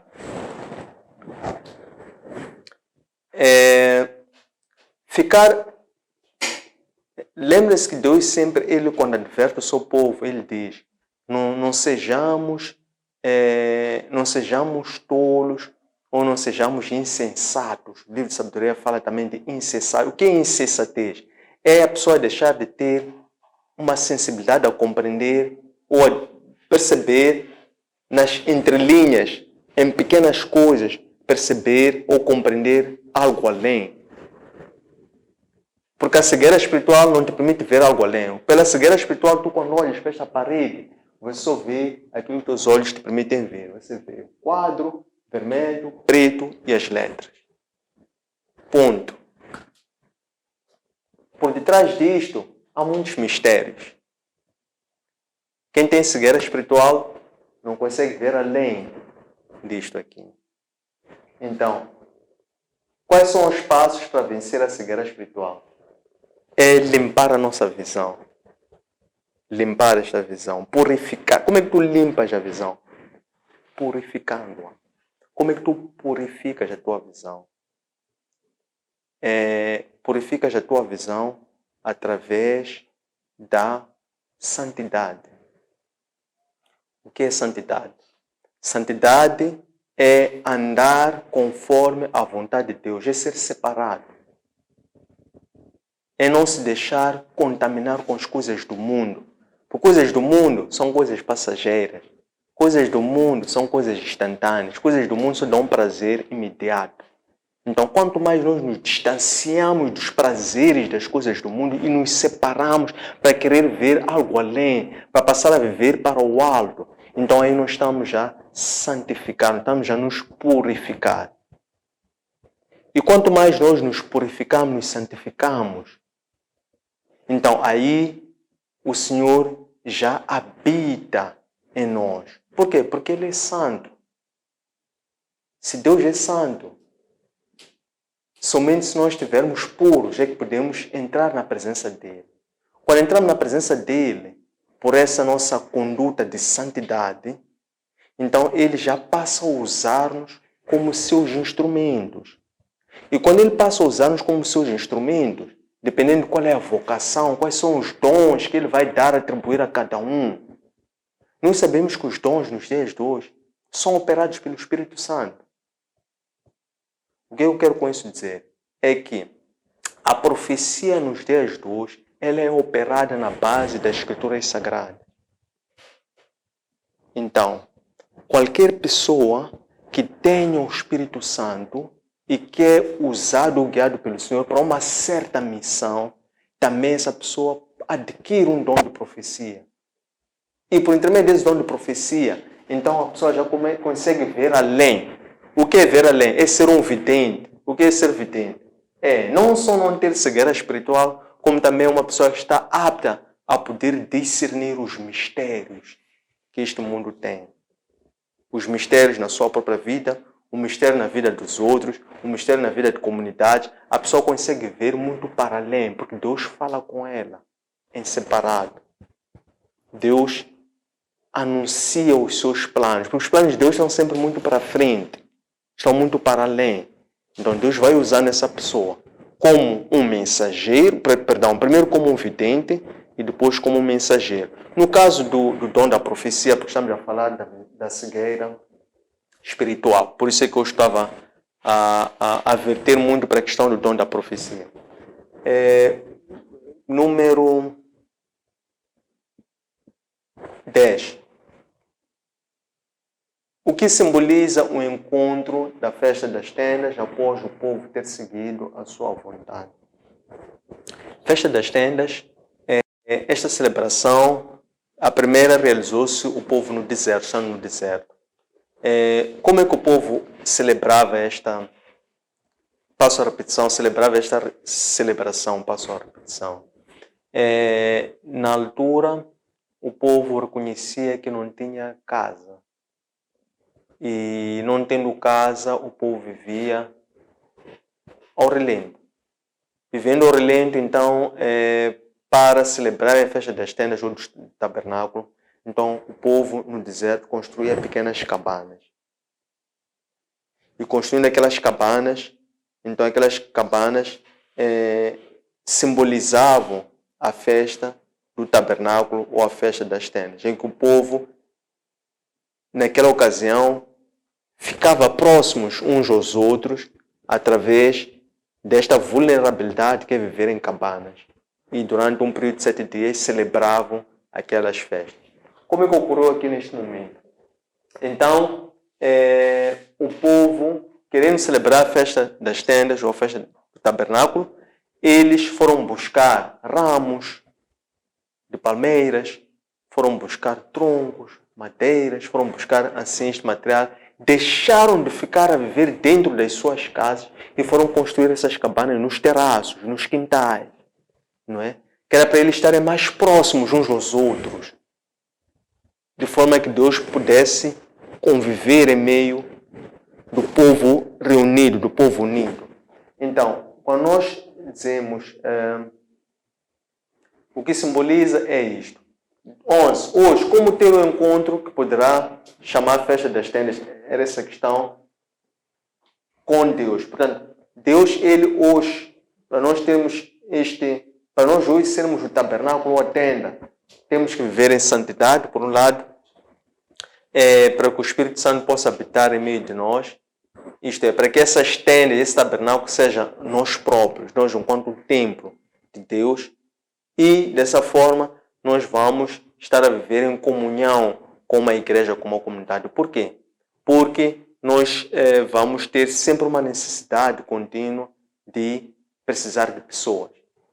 Quando nós fazemos-nos cheios, quando nós nos separamos, há dois momentos. O momento em que Deus separa, chama o servo, porque Ele quer falar em privado, em particular com o servo. E depois o servo, quando aprende essa prática, essa disciplina, ele até às vezes ele quem procura esses momentos. Mas é um chamado, Deus chama. A pessoa em separado, Deus vai falando com a pessoa. Então naquele momento a pessoa está-se a fazer cheio do Espírito de Deus. Quando a pessoa fica cheio do Espírito de Deus, ou quando tu, por exemplo, fica cheio da palavra de Deus, isto é, te separas e começas a meditar nas Escrituras. Então deve ficar cheio da palavra. E a palavra também traz o Espírito. Ou se te separas, meditas, oras, jejuas, estás também a ficar cheio do Espírito. O que acontece? Toda pessoa, todo servo, quando se faz cheio da palavra ou cheio do Espírito, de seguida, tem um desejo de ter pessoas perto. Estão a entender? Sempre que Deus te faz cheio do Espírito e da palavra, de seguida, tu vais ter necessidade ou vontade de estar com pessoas.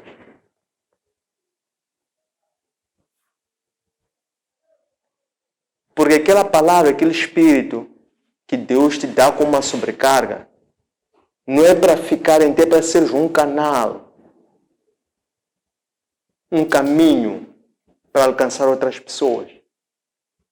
Então nós, quando nos fazemos cheios da palavra do Espírito Santo, Ele vai nos convencer, vai nos dar desejo, vontade de também estarmos com outras pessoas.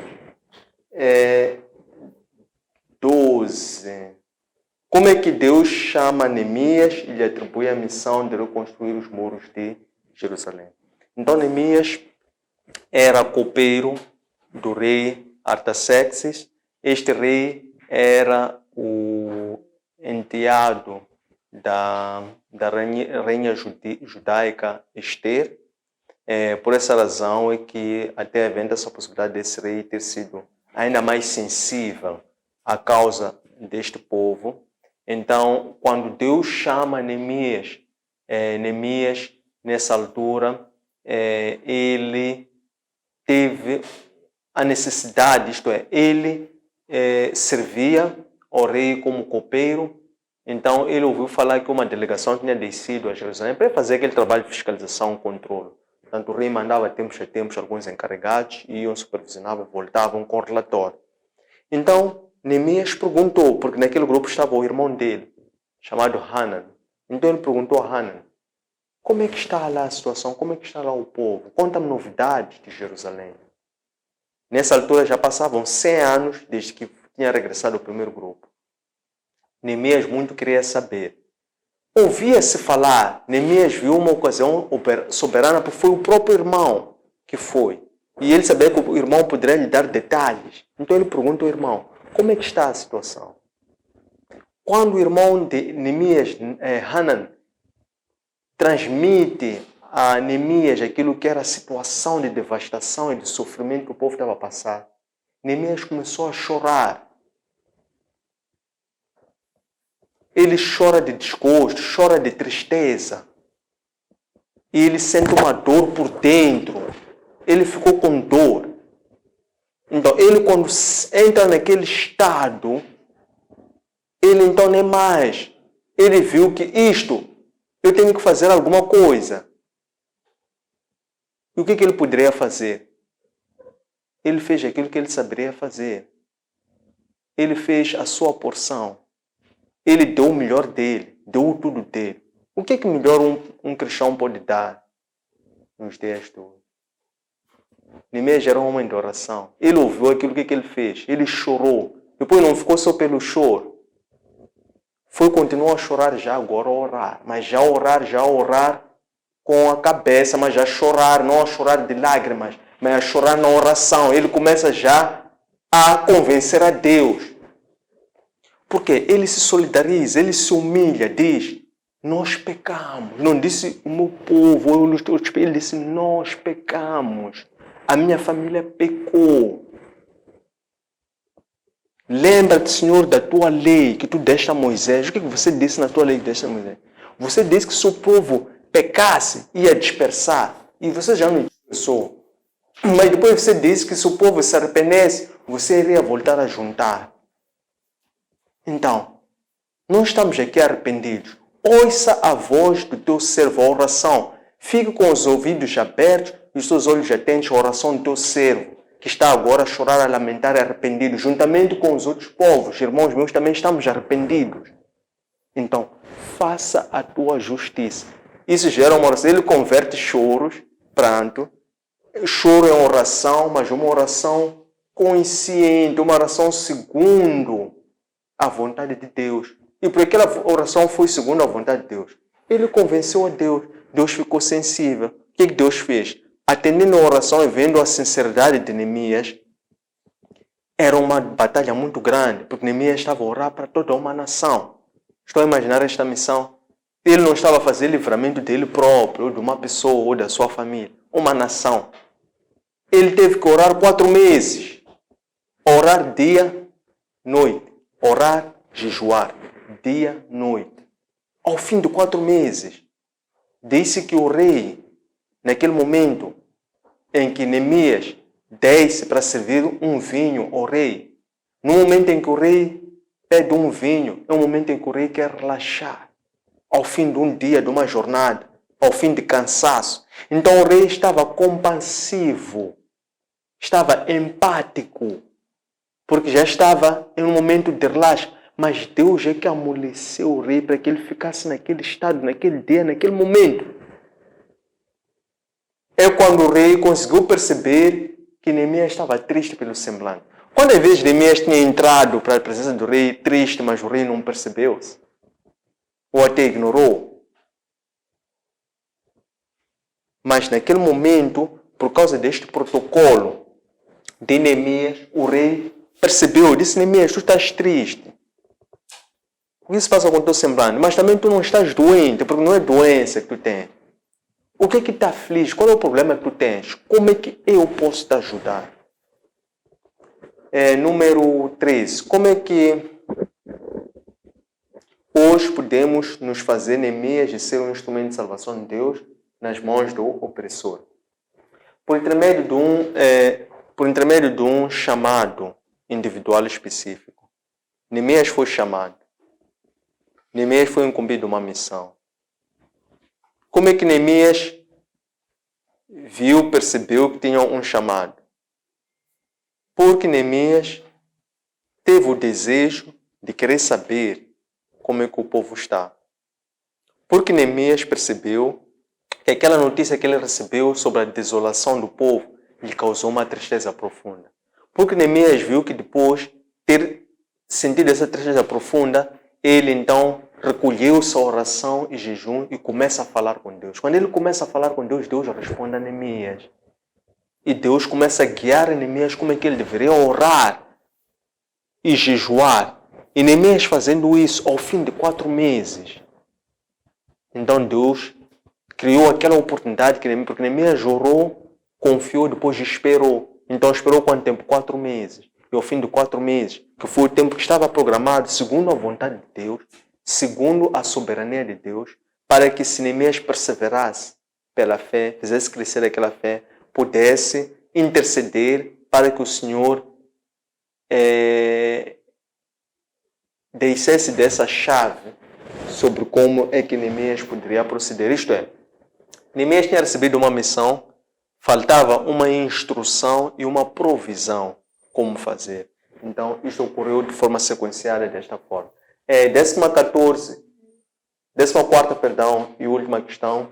Qual é o ministério de Neemias e por que o desejo de reconstruir os muros de Jerusalém? Então, o ministério de Neemias, a missão de Neemias era reconstruir os muros de Jerusalém. Por que esse desejo? É porque ele sabia que naquele estado de devastação e de sofrimento que o povo passava é porque o povo não tinha Deus. E o Neemias, ao desejar reconstruir as muralhas, era para que Deus passasse a ser a proteção às muralhas deles, que é a defesa. Por quê? Porque isso faz parte da aliança. Né? O que diz, o que sugere a aliança? Eu serei o vosso escudo. Eu irei pelejar por vós. Eu irei adiante de vós. Eu irei entregar os vossos inimigos nas vossas mãos.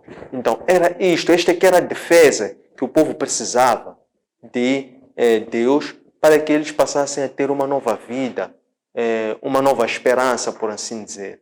E passassem também a caminhar em respeito a uma nova aliança, que era obedecer à vontade de Deus, trazendo para aqui toda aquela experiência amarga que eles tinham tido no passado de terem desobedecido a Deus antes. Então, tudo isto contribuiu para essa nova aliança, sendo o ministério de Neemias e o desejo de reconstruir a muralha para que eles passassem a viver em respeito e obediência à lei do Senhor. Tendo chegado a este momento, agradecemos a vossa presença, vosso acompanhamento, o interesse demonstrado. Encontrem este material, juntamente com todos os outros, nos nossos arquivos digitais. Na nossa página Facebook, Antônio Centras Oficial, nosso canal YouTube, Antônio Centras LDA, nosso aplicativo optimizável para plataformas Android, Elo App, e na nossa página de internet ou webpage www.academiaservo.com. Espero que gostem. Um abraço de luz e até breve.